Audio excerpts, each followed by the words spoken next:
টিউটোপিয়া নিয়ে এলো ডিজিটাল সহায়িকা, যেখানে থাকছে প্রত্যেকটি বিষয়ের সব অধ্যায়ের সব প্রশ্ন আর তার উত্তর সহ বিশ্লেষণ, যা পড়লে পরীক্ষার প্রিপারেশনের জন্য আর দরকার পড়বে না কোনো সহায়িকার, কোনো সহায়তার।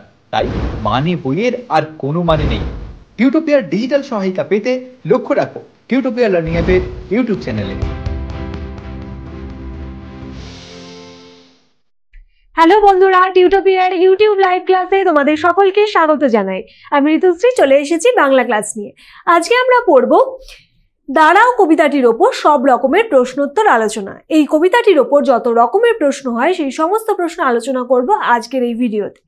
এর বাইরে না কোনো প্রশ্ন তোমাদের পরীক্ষায় আসবে, না দরকার পড়বে তোমাদের কোনো মানে বইয়ের বা সহায়িকা বইয়ের। তাহলে কি বুঝতে পারলে বন্ধুরা? মানে বইয়ের নেই কোনো মানে, সহায়িকার দরকার নেই কোনো সহায়তার। পরীক্ষার প্রস্তুতির জন্য টিউটোপিয়ার এই ভিডিওগুলোই তোমাদের জন্য যথেষ্ট। তবে তোমরা নিশ্চয়ই বাড়িতে, স্কুলে বা গৃহশিক্ষকের কাছে এই কবিতাটা এতদিনে পড়ে ফেলেছো। তবে যদি না পড়ে থাকো তাহলে টিউটোপিয়ার লার্নিং অ্যাপে এই কবিতাটির ওপর বানানো ভিডিওগুলো দেখে পড়ে নিতে পারো। কারণ টিউটোপিয়ার লার্নিং অ্যাপে এই কবিতাটির ওপর বানানো ভিডিওগুলো দেখে নিলে তোমাদের কনসেপ্ট ক্লিয়ার হয়ে যাবে। আর কোনো বিষয় যদি কনসেপ্ট ক্লিয়ার থাকে তাহলে প্রশ্নোত্তর করা কোনো ব্যাপার না। তাহলে আমি ধরে নিচ্ছি যে তোমাদের এই কবিতাটা পড়া।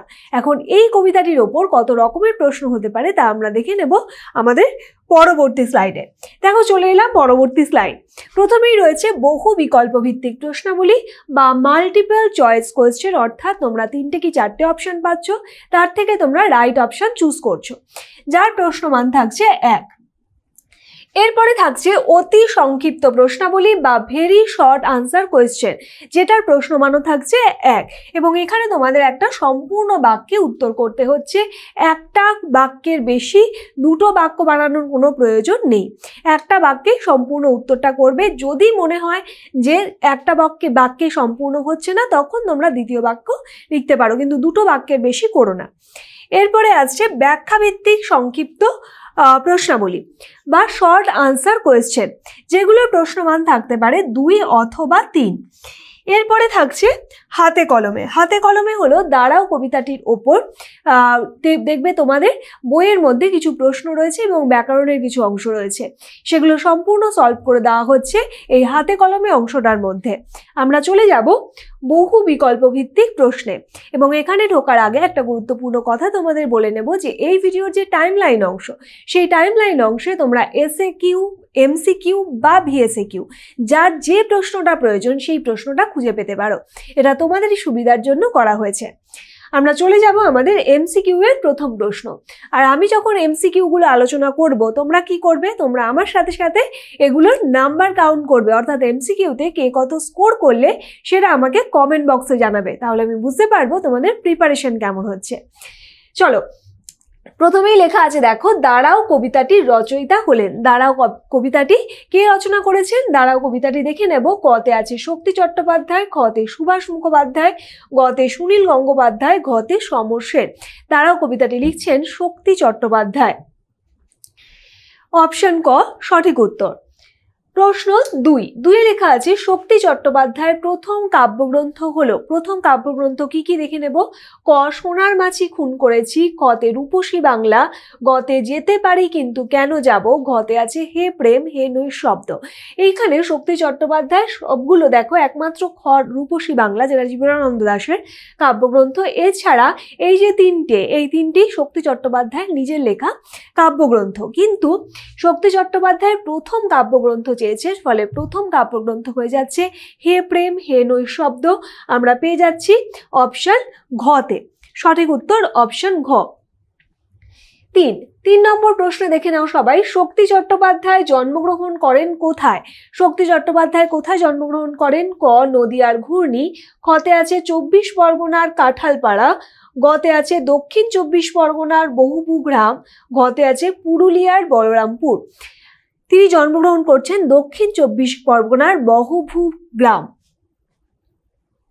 তোমাদের বইয়ের মধ্যেও যে কবি পরিচিতি যে যতটুকু পোরশন লেখা আছে অবশ্যই সেটা পড়ে নেবে, তাহলে সেখান থেকেও তোমরা প্রচুর ইনফরমেশন পেয়ে যাবে। এরপরে আসছি প্রশ্ন 4।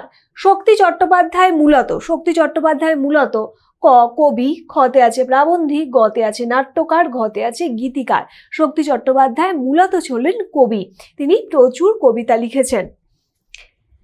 পরের প্রশ্ন 5, কোন কাব্যগ্রন্থটি শক্তি চট্টোপাধ্যায়ের নয়?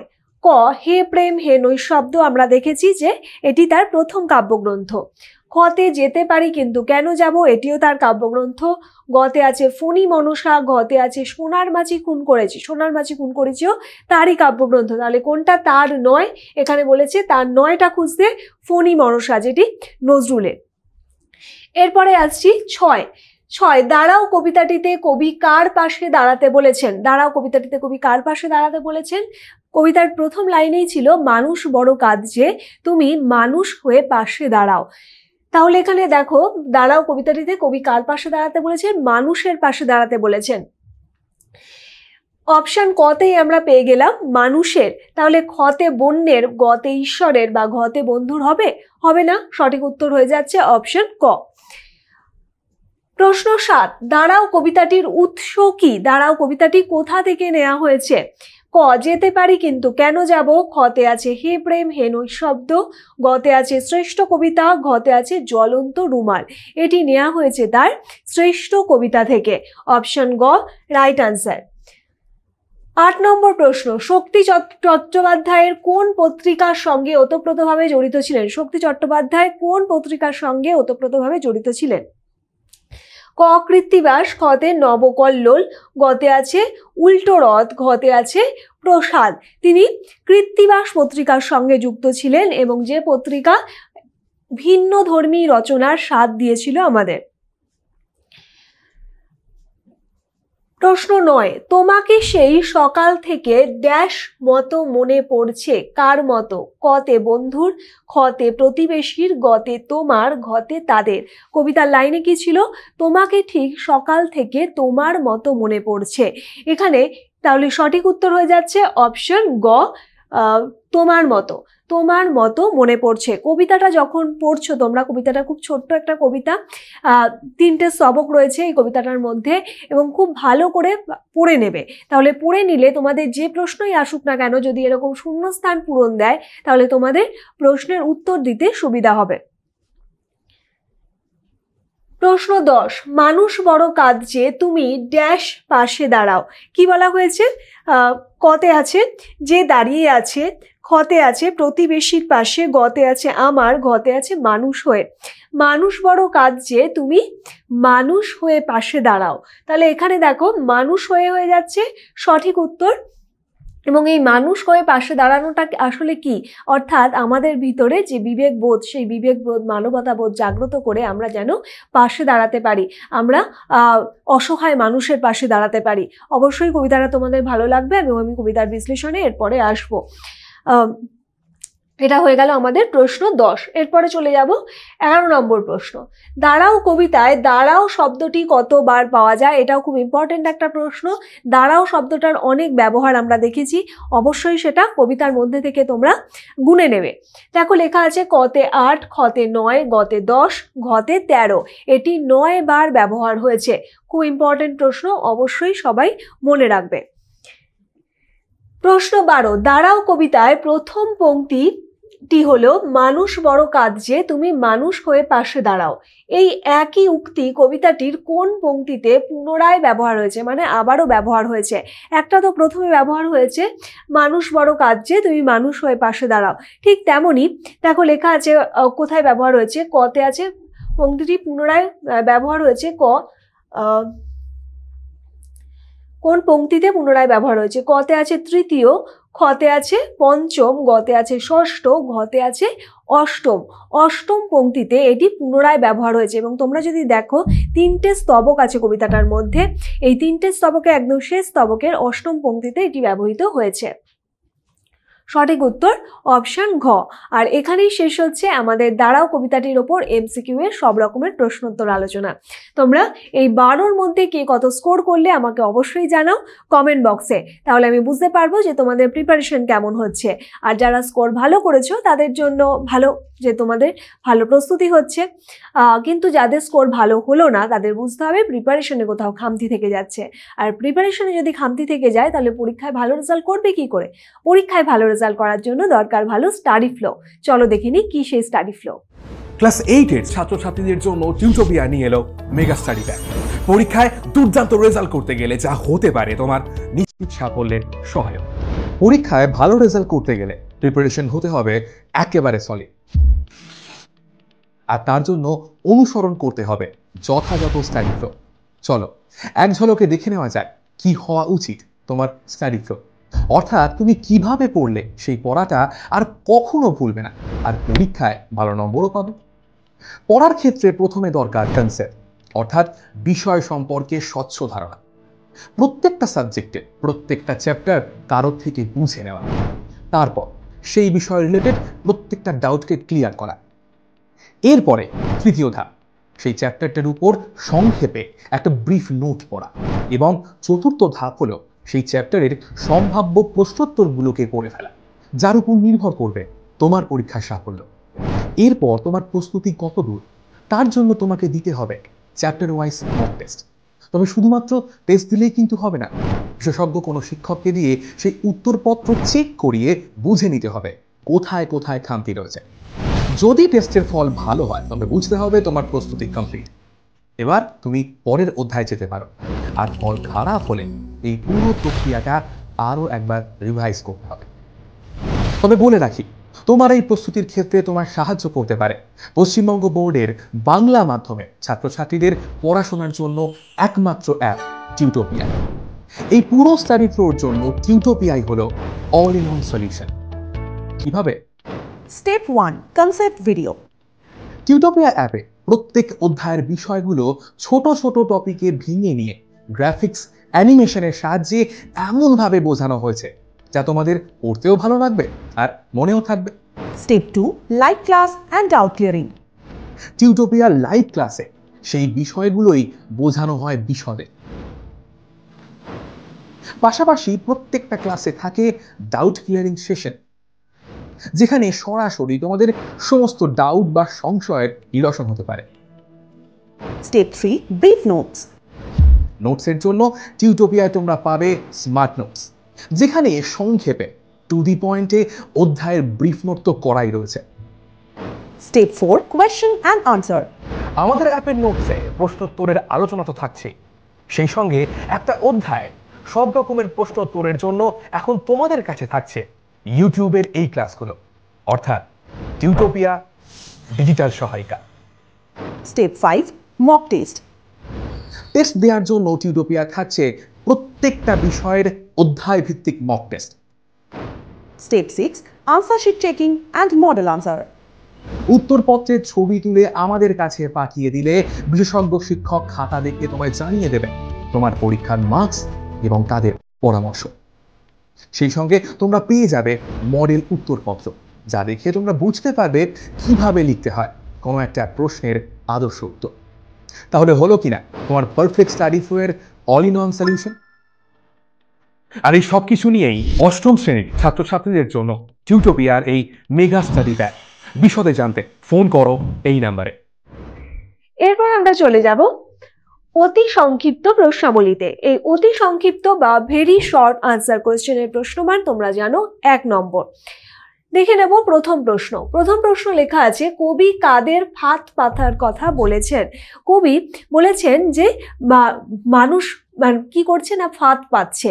অর্থাৎ শিকারী যেমন ফাঁদ পেতে পশু পাখি ধরে, এবং ঠিক তেমনি কিছু স্বার্থপর মানুষ, কিছু লোভী মানুষ তেমনি গোপনে চালাকির সঙ্গে অন্য মানুষকে ঠকানোর জন্য, বিপদে ফেলার জন্য ফাঁদ পাচ্ছে।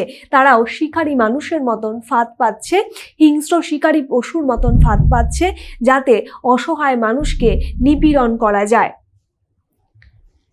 প্রশ্ন 2, মানুষ বড় কাঁদছে, মানুষ কাঁদছে কেন? মানুষ কেন কাঁদছে? আধুনিক বিশ্বে আসলে বিভিন্ন রকম দ্বন্দ্ব রয়েছে, সেখানে জাতিগত দ্বন্দ্ব, অর্থনৈতিক দ্বন্দ্ব, এই প্রভৃতির কারণে মানুষের মনুষ্যত্বের অপমান ঘটছে। আর সেই কারণেই মানুষ কি করছে না, মানুষ কাঁদছে, সেই কারণেই মানুষ কেঁদে চলেছে। প্রশ্ন 3, মানুষই ফাঁদ পাতছে, তাই কবি কিভাবে মানুষের পাশে এসে দাঁড়াতে বলেছেন?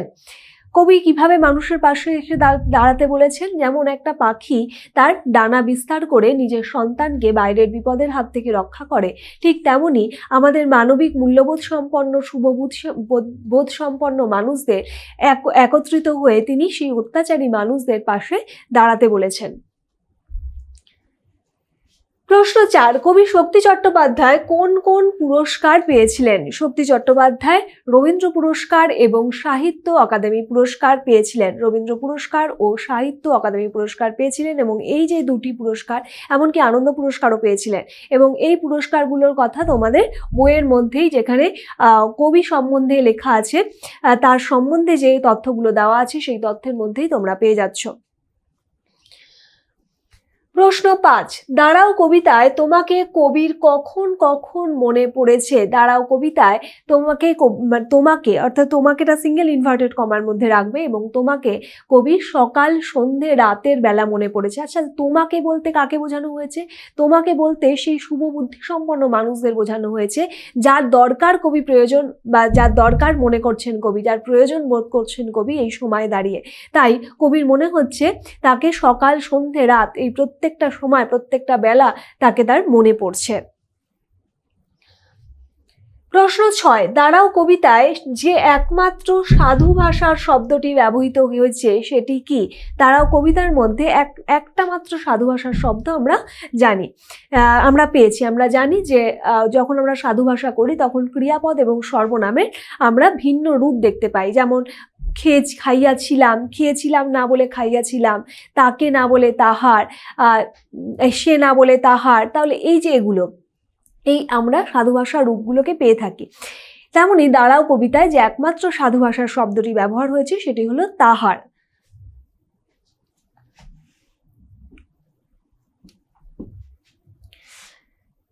প্রশ্ন 7, সন্ধে হলে মনে পড়ছে, কবি এখানে কাকে মনে করার কথা বলেছেন? কবি এখানে বলতে চেয়েছেন যে মানুষের দুঃসময় তার পাশে দাঁড়ানোর জন্য কোনো এক মানবিক গুণ সম্পন্ন মানুষের কথা তার মনে পড়ছে।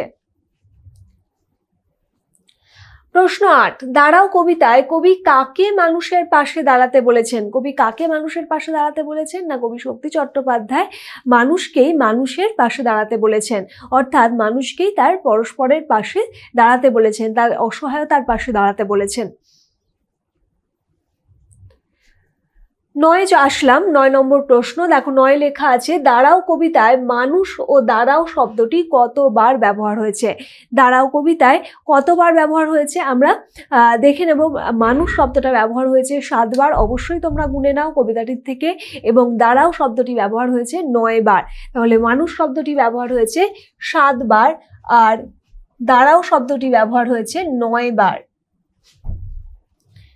অবশ্যই তোমরা লিখে নাও বা খাতায় নোট ডাউন করে নাও। প্রশ্ন 10, দেখো লেখা আছে, মানুষ বড় একলা, কবির এমন মনে হয়েছে কেন? কবির এমন মনে হয়েছে কারণ দাঁড়াও কবিতায় কবি শক্তি চট্টোপাধ্যায় মানুষকে একলা মনে করেছেন, কারণ অসহায় মানুষকে বাঁচানোর শক্তি একমাত্র মানুষ ছাড়া আর কারোর কাছে নেই। 11 নম্বর প্রশ্ন, তুমি তাহার পাশে এসে দাঁড়াও, কবি কার পাশে এসে দাঁড়াতে বলেছেন?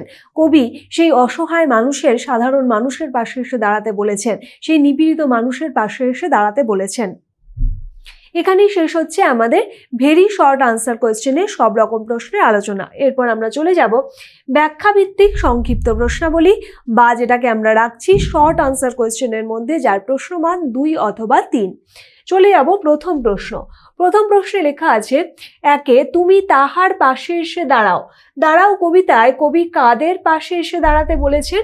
তুমি কিভাবে তাদের পাশে এসে দাঁড়াতে চাও? এই ধরনের প্রশ্নগুলোই বড় প্রশ্নে আসবে, এবং এগুলো যদি তোমরা 3টে কি 4টে প্রশ্ন তোমরা পড়ে নাও খুব ভালো করে, তাহলে অন্যান্য প্রশ্নগুলোও তোমরা করে ফেলতে পারবে। দেখো প্রথম প্রশ্নে লেখা আছে দাঁড়াও কবিতায় কবি কাদের পাশে এসে দাঁড়াতে বলেছেন। দাঁড়াও কবিতায় কবি শক্তি চট্টোপাধ্যায় অসহায় নিপীড়িত মানুষের পাশে এসে দাঁড়াতে বলেছেন, একে অপরের পাশে দাঁড়াতে বলেছেন। আসলে প্রত্যেকটাই তো মানুষ, মানে আমরা তো সবাই সাধারণ মানুষ। দেখো লেখা আছে তুমি কিভাবে তাদের পাশে এসে দাঁড়াতে চাও, তাহলে বলবে এভাবেই যে আমরা আসলে প্রত্যেকেই সাধারণ মানুষ, আর সাধারণ মানুষের শক্তি কখনোই অস্ত্রে নয়, বরং তার সম্মিলিত প্রতিবাদে। তাই যদি আমরা যাদের কাছে ক্ষমতা রয়েছে, যারা সেই হিসাবে আমাদের মতন দুর্বল নয়, যাদের কাছে ক্ষমতার বলে যারা সবল, সেই সবলের হাতে থেকে আমাদেরকে বাঁচানোর জন্য আমাদেরকে বাঁচাতে কি করতে হবে, সম্মিলিত প্রতিবাদ গড়ে তুলতে হবে। এবং আমাদের অবশ্যই যার যতটুকু ক্ষমতা, সেই ক্ষমতা নিয়েই আমাদের অসহায় নিপীড়িত মানুষের পাশে এসে দাঁড়াতে হবে। প্রয়োজনে রাষ্ট্র ও শাসন যন্ত্রের সাহায্য নিয়ে সেই বঞ্চিত শোষিত মানুষের জন্য ন্যায় বিচারের দাবি রাখতে হবে বা তার জন্য আওয়াজ তুলতে হবে। এটাই তুমি কিভাবে তাদের পাশে এসে দাঁড়াবে বলতে তোমরা এগুলো লিখতে পারো। এরপরে আসছি প্রশ্ন 2, মানুষ বড় কাঁদছে, মানুষের এই কান্না কিভাবে দূর হবে বলে তোমার মনে হয়? মানুষের এই কান্নার জন্য কারা দায়ী? মানুষের কান্না দূর করতে হলে প্রথমেই প্রয়োজন আসলে আমাদের মানবিক মূল্যবোধের জাগরণ। অসহায় নির্যাতিত মানুষের কান্না দূর করার জন্য আমাদের মানবিক গুণসম্পন্ন মানুষদের, শুভবুদ্ধি সম্পন্ন মানুষদের সেই অন্যায়কারীর বিরুদ্ধে একজোট হতে হবে। তাদের অন্যায়গুলোর বিরুদ্ধে প্রতিবাদে গর্জে উঠতে হবে। অত্যাচারিত মানুষের পাশে সহানুভূতির মনোভাব নিয়ে দাঁড়াতে হবে, তাহলেই এই কান্না দূর করা সম্ভব। মানুষের, দেখো লেখা আছে এই মানুষের এই কান্নার জন্য কারা দায়ী। মানুষের এই কান্নার জন্য আসলে কারা দায়ী? এক শ্রেণীর ক্ষমতালোভী, দাম্ভিক, নিষ্ঠুর মানুষেরা, যারা ঠকিয়ে মানুষকে বিভিন্ন রকমভাবে বঞ্চনার মধ্যে ঠেলে দেয়, যারা তাদের প্রাপ্য থেকে, যারা সাধারণ মানুষকে তাদের সাধারণ প্রাপ্য থেকে বঞ্চিত করে, তারাই হলো গিয়ে সেই মানুষের এই কান্নার জন্য দায়ী হলো সেই ক্ষমতালোভী নিষ্ঠুর মানুষ।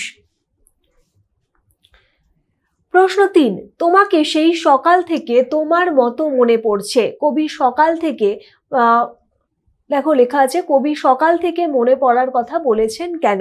কবি সকাল থেকে মনে পড়ার কথা কেন বলেছেন? কারণ সকাল থেকে বোঝাতে কবি দীর্ঘ সময়ের একটি ইঙ্গিত দিয়েছেন। কবিতায় যার কথা কবি বারবার স্মরণ করেছেন, তিনি যে কতখানি কবির মন জুড়ে আছেন, সে কথা বোঝাতেই, সে কথা স্পষ্ট করতেই তিনি এমন কথা বলেছেন, মানে তিনি এমন লাইন বা পংক্তি গড়ে তুলেছেন। তাই সকাল থেকেই কবি সেই তুমির উপস্থিতি কামনা করেছেন। সমাজের অসহায় মানুষের কান্না দূর করার জন্য কবি এই তুমির আশা করেছেন, কারণ কবি তাদের এই অসহায় মানুষের কান্না সহ্য করতে পারছেন না। তাই মানুষের পাশে দাঁড়ানোর প্রয়োজন তিনি মনে করছেন। তাই মানুষকে মানুষের পাশে দাঁড়াতে হবে, তাদের সমস্ত নিপীড়নকে বুঝে, তাদের ভালোবেসে তাদের পাশে দাঁড়াতে হবে। সেই মানুষের যে মানুষ মানবিক গুণ সম্পন্ন, সেই এই দুঃখী মানুষগুলোর, এই অসহায় মানুষগুলোর যন্ত্রণা বুঝে উঠতে পারবে। তাহলে কবি সকাল থেকে মনে পড়ার কথা বলেছেন কেন? এই কারণেই তিনি দীর্ঘ সময় ধরে মনে পড়ার কথা বলেছেন। এবং কবির বিশ্বাস এবং ভরসাও রয়েছে অবশ্যই সেই মানুষের প্রতি, সেই মানবিক গুণ সম্পন্ন মানুষের প্রতি। তাই তিনি বারে বারে বলেছেন যে তুমি মানুষ হয়ে, অর্থাৎ মানবিক গুণ নিয়ে তুমি মানুষের পাশে এসে দাঁড়াও। প্রশ্ন 4-এ এলাম, মানুষ বড় কাঁদছে, দাঁড়াও কবিতায় কবি মানুষের কাছে কেমন ব্যবহার প্রত্যাশা করেছেন? একইভাবে বলতে হবে, দাঁড়াও কবিতায় কবি শক্তি চট্টোপাধ্যায় মানুষকে একে অপরের পাশে দাঁড়াতে বলেছেন। কারণ এই যে সময়, এই বর্তমান সময়, আমরা জানি যে পুঁজিবাদী সভ্যতা আগ্রাসনে আমরা সবাই বলি হচ্ছি। এই যে সময়, এই সময় দাঁড়িয়ে বলতে গেলে সেই লোভী স্বার্থপর মানুষের চক্রান্তকে রুখে দেওয়ার জন্য আমাদের মানবিক গুণ নিয়ে অসহায় মানুষের পাশে এসে দাঁড়ানো দরকার, বা তিনি প্রয়োজন বোধ করছেন।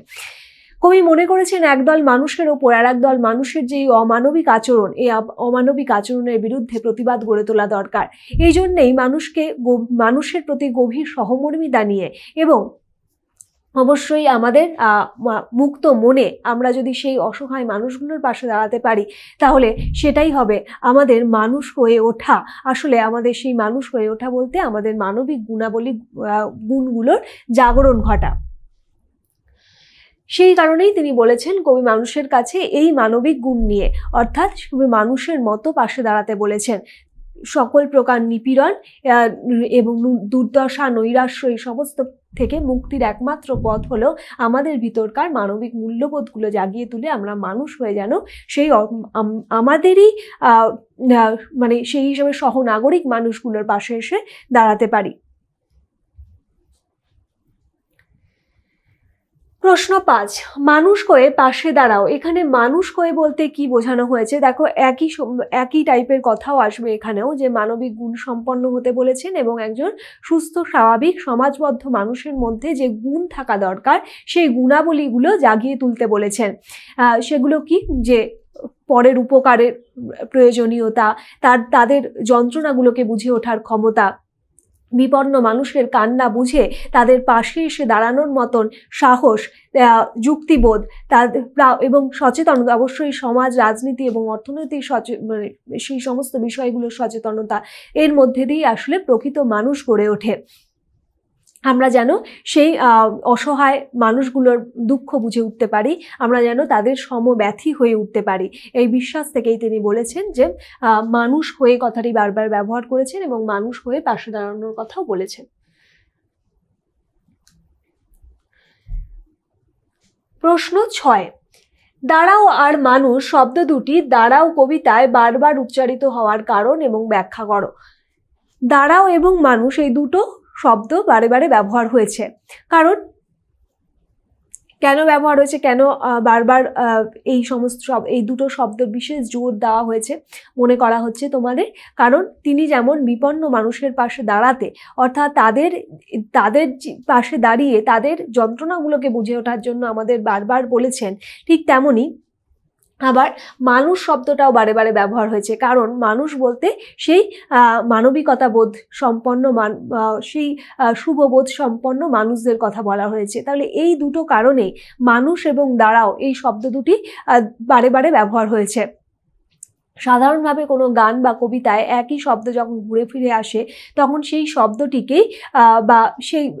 শব্দটিকেই সেই গান বা কবিতার একটা কিওয়ার্ড বা চাবিকাঠি বলে ধরে নেওয়া হয়। এই কারণেই দাঁড়াও এবং মানুষ শব্দটি, এই শব্দ দুটো কবিতায় বারবার ব্যবহারের মাধ্যমে আসলে এই শব্দ দুটির মধ্যে দিয়ে কবি কবিতার মধ্যে কোন বিষয়টিতে জোর দিতে চেয়েছেন সেই বিষয়টি বোঝানো হচ্ছে। এখানেই শেষ হচ্ছে আমাদের SAQ অর্থাৎ শর্ট আনসার কোয়েশ্চেনের সব রকমের প্রশ্নের আলোচনা। এরপর আমরা চলে যাচ্ছি হাতে কলমে অংশে। হাতে কলমে অংশ হলো তোমাদের বইয়ের মধ্যে যে প্রশ্নগুলো রয়েছে সেই সমস্ত প্রশ্নের আলোচনা। প্রথম প্রশ্ন দেখো, লেখা আছে শক্তি চট্টোপাধ্যায় কোথায় জন্মগ্রহণ করেছিলেন? আমরা এটি MCQতেও করেছিলাম। শক্তি চট্টোপাধ্যায় 1933 খ্রিস্টাব্দে, আমি সালটা লিখে দিচ্ছি,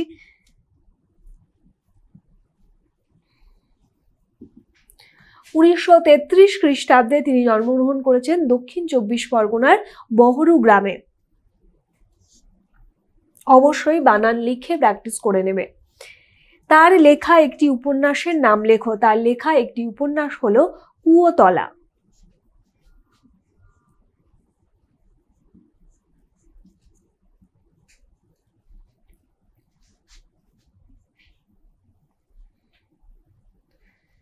প্রশ্ন 2, নিচের প্রশ্নগুলির উত্তর দাও।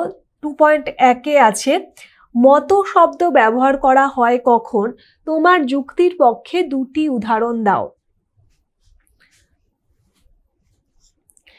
দেখো, লেখা আছে যে যখন আমরা কোনো কিছুর সঙ্গে, এখানে যেমন তোমাকে ঠিক তোমার মতো মনে পড়ছে আমরা কবিতায় পেয়েছি, দেখো ঠিক তেমনই এই মতো শব্দটা কেন ব্যবহার করা হয়, অর্থাৎ কোনো কিছুর সাথে যখন কোনো কিছু তুলনা করি তখন আমরা মতো শব্দটি ব্যবহার করি। কবিতার ক্ষেত্রে এই মতো শব্দটির ব্যবহার অনেক দেখতে পাওয়া যায়।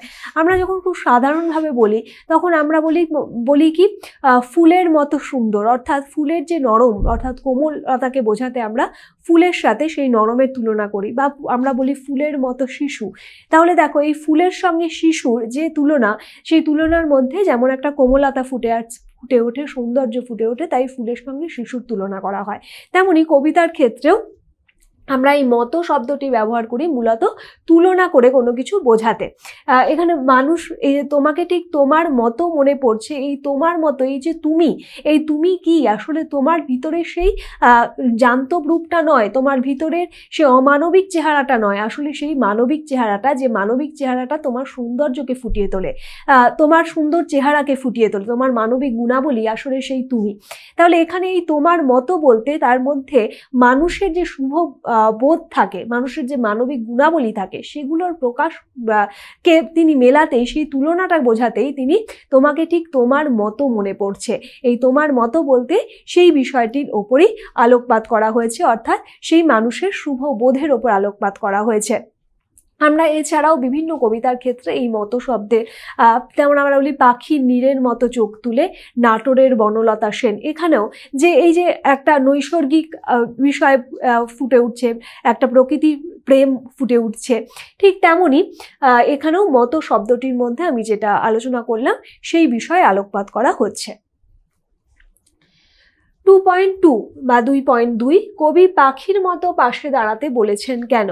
কবি পাখির মতো পাশে কেন দাঁড়াতে বলেছেন? কারণ পাখির উড়ে চলা এক স্বাধীন এক খোলা মানে একটা খোলা আকাশের যে উড়ে চলা, অর্থাৎ সেই স্বাধীন সত্তার পরিচয় দেয়।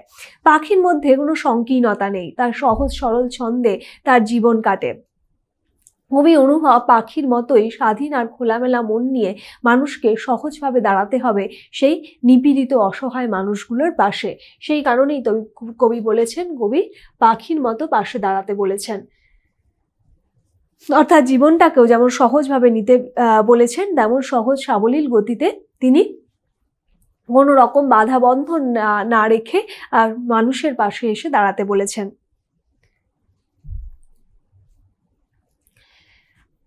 2.3 মানুষই ফাঁদ পাতছে, কবি একথা কেন বলেছেন? মানুষ শব্দের সঙ্গে ই ধ্বনি যোগ করেছেন কেন? তোমার কি মনে হয়? কেন বলতো ই ধ্বনিটা যোগ করেছে? কারণ আসলে মানুষের যে মানবিকতা বোধ, তাই হলো মানুষের চরিত্রের প্রধান বৈশিষ্ট্য। এই বৈশিষ্ট্য যদি একদিন হারিয়ে যায়, তাহলে সেই মানুষ হয়ে ওঠে বর্বর, ক্ষমতালোভী, নিষ্ঠুর, যারা ফাঁদ পেতে অন্য মানুষকে বিপদে ফেলতে চায়। অন্য কেউ নয়, একজন মানুষই আসলে আর একজন মানুষকে ধ্বংস করে দিতে চাইছে। এই কারণেই কবি এই কথাটি বলেছেন যে মানুষই ফাঁদ পাচ্ছে, অর্থাৎ যে মানুষের পাশে দাঁড়াতে পারত, সেই মানুষই এক নিষ্ঠুর হয়ে সেই অপর মানুষকে ফাঁসানোর জন্য, ফাঁদে ফেলার জন্য তার পাশে তাকে মানুষ কি করছে? ফাঁদ পাচ্ছে, নিপীড়নের ফাঁদ পাচ্ছে। তারপরে বলা হয়েছে যে আচ্ছা, মানুষ শব্দের সঙ্গে ই ধ্বনি যোগ করেছেন কেন এবং তোমার কি মনে হয়? তাহলে মানুষই ফাঁদ পাচ্ছে অংশে মানুষের সেই বর্বরতাকেই জোর দেওয়া হয়েছে, এবং এই বর্বরতাকে জোর দেওয়ার জন্যেই তিনি এই ই ধ্বনিটিকে যোগ করেছেন। প্রশ্ন 2.4 তোমার মতো মনে পড়ছে, এই পংক্তিটির অন্তর্নিহিত অর্থ কি?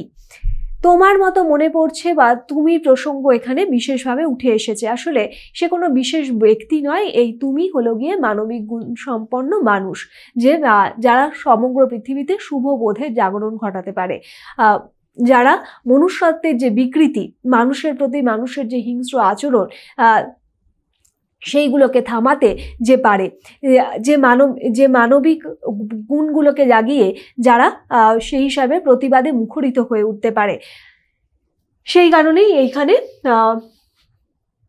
তোমার মতো মনে পড়ছে এই পংক্তিটির অন্তর্নিহিত অর্থ হলো যে এই তুমি হলো সেই মানবিকতার কথা বলে, মনুষ্যত্বের কথা বলে, এবং যাকে তিনি কামনা করেছেন কবিতায় বারে বারে, এই মানবিক গুণাবলী জাগরণ ঘটাতেও কবি বলেছেন বারে বারে।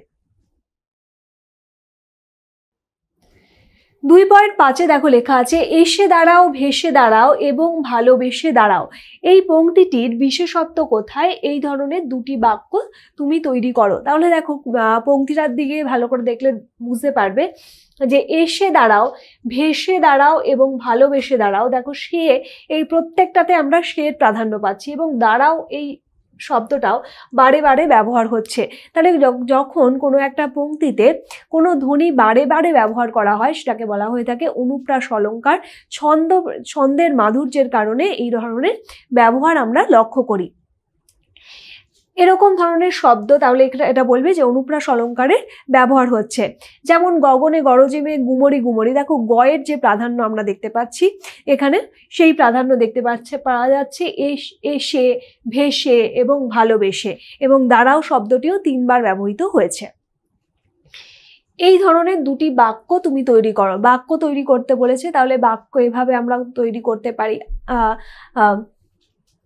আমি যেটা বললাম গগনে গরজে মেঘ গুমরি গুমরি, এটা বলতে পারো, বা বলতে পারো ভালোকে চাই, মন্দকে চাই এবং তোমাকে চাই। এদেশকে ভালোবেসে সকলে এসে দাঁড়াও, এভাবে এরকমও হতে পারে, এদেশকে ভালোবেসে সকলে এসে দাঁড়াও। তাহলে এই ধরনের বাক্য আমরা তৈরি করে ফেললাম। প্রশ্ন 3, মানুষ বড় কাঁদছে, কি কারণে কবি এই কথা বলেছেন? এই ধরনের প্রশ্ন আমরা আলোচনা করেছি। তাহলে মানুষ বড় কাঁদছে, কি কারণে কবি এই কথা বলেছেন? কারণ গোটা পৃথিবীতে চলছে এক অশান্ত সময়। কবি মানুষকে তাই একে অপরের পাশে দাঁড়াতে বলেছেন। বর্তমান পৃথিবীতে কিছু লোভী স্বার্থপর মানুষের চক্রান্তে সাধারণ মানুষের জীবন বিপর্যস্ত হয়ে পড়েছে।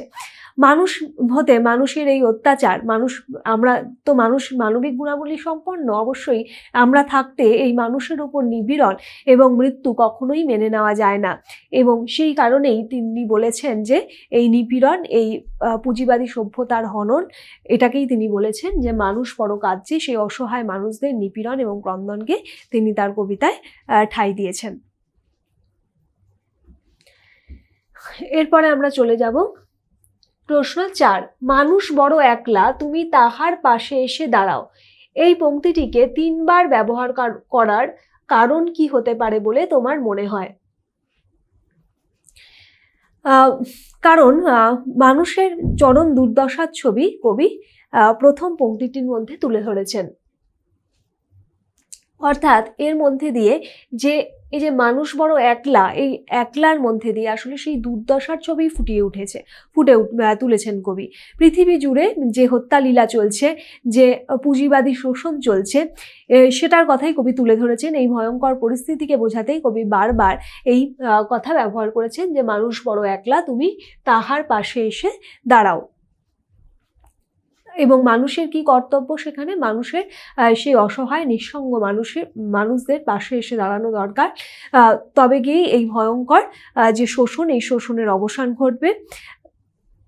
এবং এটি মানুষের কর্তব্য যে অসহায় মানুষ বা নিপীড়িত মানুষের পাশে দাঁড়ানো, এটি তার কর্তব্য। তাই আলোচ্য পংক্তিটির মাধ্যমে এই অসহায় মানুষদের পাশে দাঁড়াতে বলেছেন কবি। এবং এই পংক্তিটিকে 3 বার ব্যবহার করার কারণ হিসাবেও এটি জোর দেওয়ার প্রয়োজনীয়তা বোঝাতে এবং তাকে জোরের সাথে প্রতিষ্ঠা দিতে কবি এই পংক্তিটি 3 বার ব্যবহার করেছেন। প্রশ্ন 5, কবিতাটির নাম দাঁড়াও কতটা সার্থক? কবিতাটির নাম মানুষ বড় কাঁদছে হতে পারে কি? তোমার উত্তরের ক্ষেত্রে যুক্তি দাও।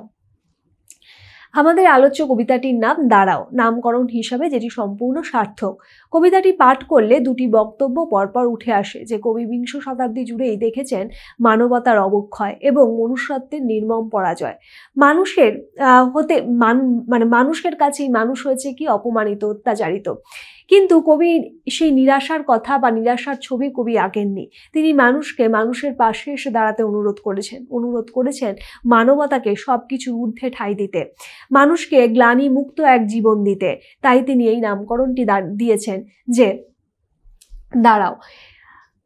এরপরে কি বলা হয়েছে যে মানুষ বড় কাজ্যে হতে পারতো কি, মানুষ বড় কাজ্যে নাম হলে কবিতাটির বক্তব্য কেবল একটি দিকই প্রতিফলিত হতো, কবিতাটি হয়ে উঠত সম্পূর্ণ একটা নিরাশা এবং হতাশার কবিতা।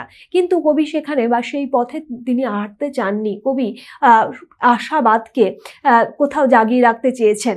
সেই কারণেই তিনি মানুষ বড় কাঁদছে নাম না দিয়ে দাঁড়াও নামটি দিয়েছেন, এবং যেটি যথেষ্ট ব্যঞ্জনাময় হয়ে উঠেছে এবং অবশ্যই এক সার্থকতার দাবি রাখে। কারণ মানুষ বড় কাজ্যে দিলে যথেষ্ট সীমাবদ্ধ হয়ে যেত এবং মানুষের অসহায়তার কথাই ফুটে উঠত, কিন্তু কবি সেই বোধ ছাপিয়ে গিয়ে দাঁড়াওর মাধ্যমে আসলে আমাদের দিকে যেমন প্রশ্ন দিয়েছেন, আমাদের মানবিক গুণাবলীকে যেমন জাগিয়ে তুলতে বলেছেন, তেমন সেখান থেকে একটা আশাবাদের ইঙ্গিতও পাওয়া যায়।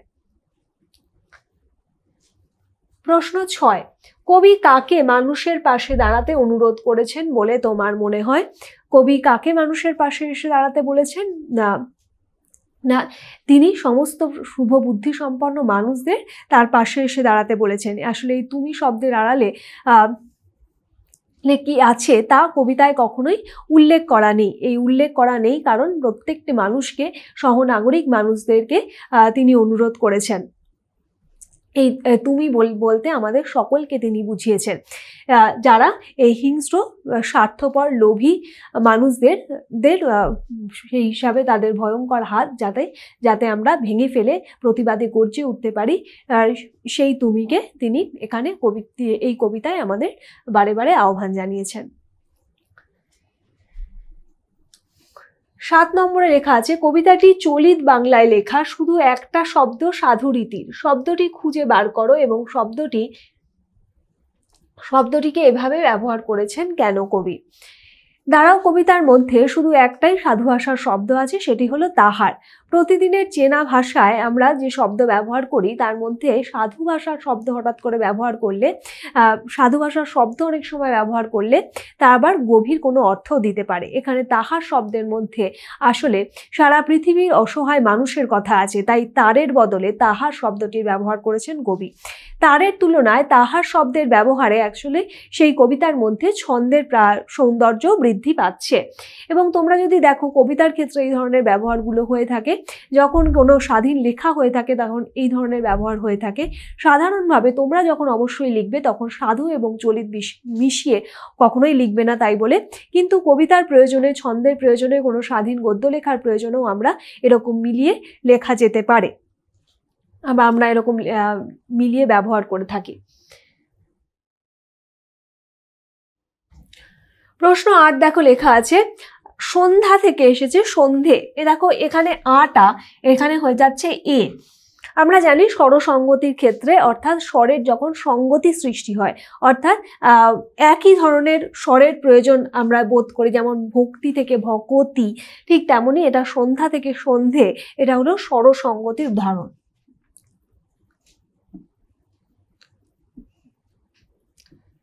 এখানে আমরা দেখতে পাচ্ছি ফাদ থেকে ফয় চন্দ্রবিন্দু আকার দ, আসলে এটা হবে ফান্দ থেকে ফাদ, যেটি নাসিক্যি ভবনের উদাহরণ।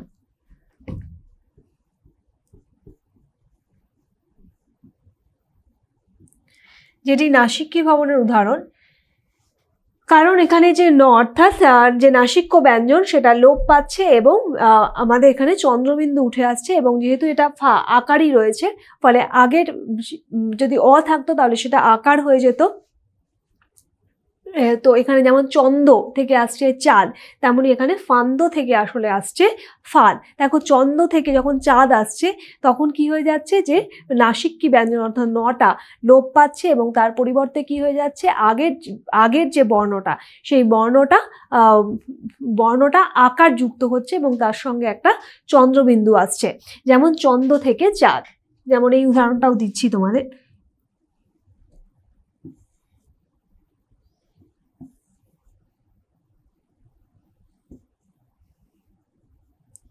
চন্দ্র থেকে যেমন আসছে চাঁদ। এখন এই চন্দ্রটা বর্ণ বিশ্লেষণ করলে কি হয়ে যাচ্ছে, দেখো এখানে নটা উঠে যাচ্ছে, যেটা নাসিক্যি ব্যঞ্জন উঠে যাচ্ছে, এবং তার ফলে এই যে পূর্ববর্তী যে বর্ণটা রয়েছে সেই পূর্ববর্তী বর্ণের যে স্বরবর্ণটা, সেই স্বরবর্ণ চয়ের পরে অ রয়েছে, এই অটা কি হয়ে যাচ্ছে, দীর্ঘ হয়ে যাচ্ছে। দীর্ঘ হয়ে যাওয়ার ফলে আ যোগ হচ্ছে, চা হয়ে যাচ্ছে এবং তার সঙ্গে একটা চন্দ্রবিন্দু যুক্ত হচ্ছে চা। তেমনি এখানে ফান্দ থেকে আসছে আসলে ফাদ, কারণ এই যে নাসিক্য ব্যঞ্জনটা উঠে যাচ্ছে, এখানে যেহেতু হ্রস্ব স্বরটার বদলে দীর্ঘস্বরই ছিল, ফা ছিল, তাই এখানে দীর্ঘস্বরই রয়ে গেছে এবং তার সঙ্গে একটা চন্দ্রবিন্দু যুক্ত হচ্ছে। ফলে এখানে নাসিক্যী ভবন দেখতে পাওয়া যাচ্ছে। আর আগেরটিতে সন্ধ্যা থেকে সন্ধ্যেতে আমরা স্বরসংহতি লক্ষ্য করছি। আর এখানেই শেষ হচ্ছে আমাদের হাতে কলমে সব রকমের প্রশ্নোত্তর। খুব ভালো করে দাঁড়াও কবিতাটি পড়ে ফেলো এবং অবশ্যই টিউটোপিয়ার সাথে থাকো আর খুব ভালো থাকো।